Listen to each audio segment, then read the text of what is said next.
जो कविता मैं पढ़ने जा रहा हूँ उसका शीर्षक है भाग्य और कर्म। भाग्य और कर्म एक बार सागर की तरफ गए मछली पकड़ने को। भाग्य ने ऊपर की तरफ देखा, कुछ अक्षर बुदबुदाए, और जब कर्म की नाव के नीचे लहरें उठती थी गुस्साई सी, भाग्य की निमीलित आंखें हंसती थीं अलसाई सी।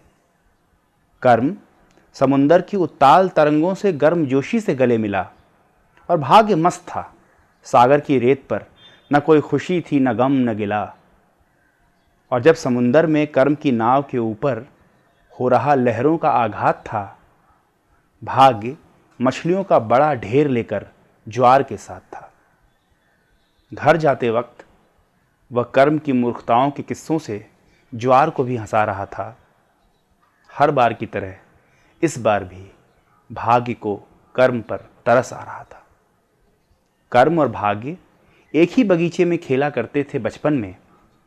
दोनों ने खूब मज़े लिए, डूबे उतराए एक दूसरे के आकलन में। पर जब कर्म बगीचे के तोड़े आमों की गुठलियाँ ज़मीन में गाड़ता था, भाग्य हंसी से सराबोर पागल सुर्ख चेहरे के साथ पेट पर बार बार हाथ मारता था। और जब बचपन पुराना पड़ गया, भाग्य फिर कुछ बुदबुदाया और जवान हो गया। कर्म के सामने उससे ऊंचा, शक्तिशाली और प्रतिष्ठावान हो गया। फिर से एक बार यह कर्म के लिए परीक्षा की घड़ी थी। हाँ, उस बेचारे को जवान होने के लिए बड़ी मेहनत करनी पड़ी थी। और जब कर्म भटक रहा था नगर नगर, भाग्य सपनों के नगर बसा रहा था। एक ही युवती कर्म और भाग्य दोनों की सच्ची झूठी पीड़ा थी। एक के लिए वो सच्ची प्रेयसी थी, दूसरे के लिए झूठी क्रीड़ा थी। कर्म बार बार देता था प्यार की परीक्षा और हर बार खोटा करार दिया जाता था। हर बार भाग्य द्वारा घोड़ी चढ़ने से पहले ही वह उतार दिया जाता था। प्रेमिका का दिल भाग्य के होठों की मुस्कुराहट भर से अभिभूत था। उसे यही चाहिए था। क्या फ़र्क पड़ता है अगर भाग्य के दिल में कपट था या द्यूत था। और फिर कर्म की आंखों के सामने भाग्य उसका हृदय चीर कर ले जा रहा था। कर्म कुछ ऐसा था कि उसने बार बार परीक्षाएं दी, पर उसे शिक्षा कम मिली। हर बार भाग्य से गले मिलते वक्त उसकी परिश्रमी आंखें हंसते हुए भी नम मिली। भाग्य हंसा, ताने कसे, पर कर्म के पास एक का भी जवाब नहीं था। या शायद उसे भी यह लगने लगा था कि उसकी अंधेरी जिंदगी में कोई आफताब नहीं था, पर यह क्षणिक था। और ऐसा नहीं है कि कर्म भाग्य से मिलते वक्त बिल्कुल ही मूक रहा था।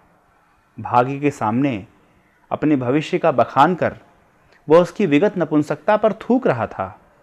कर्म के सपनों की ऊंचाइयों को देखकर पल भर को भाग्य खुद को अंतर्द्वंद्व में फंसा पा रहा था।